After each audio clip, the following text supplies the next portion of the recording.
Email and other text-based communications are generally relatively deliberate media tools, given that the senders can review their messages and edit out anything that they don't intend to convey. Now, new research finds a more complicated picture, one in which simple typing errors serve as powerful cues of emotion. Across 6 studies, participants who read emails containing a few mistyped words interpreted those messages as being more emotional than were, say, those that were error-free but otherwise identical emails.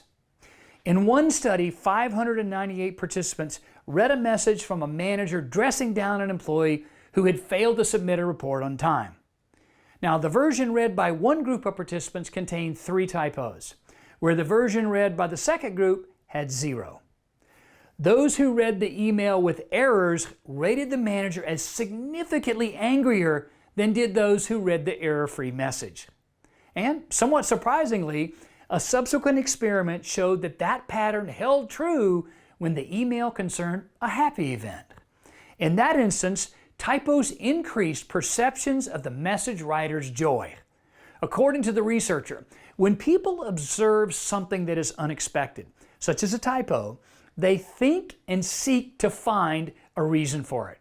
And then we're culturally conditioned to think that intense feelings often lead to cognitive processing mistakes.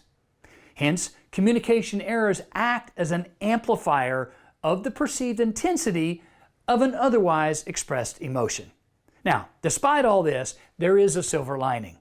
When encountering typos in an emotionally laden message, readers judge the writer less harshly than when the message is emotionally neutral, attributing the errors to an excess of feeling rather than a lack of intelligence. Now, which really leads us to the conclusion that people who are aware of emotional signals that errors can send may be able to better communicate effectively. So let's say, for example, if a manager wanted to communicate what he or she considered an appropriate amount of anger over poor results, they may be more apt to triple check their email for mistakes.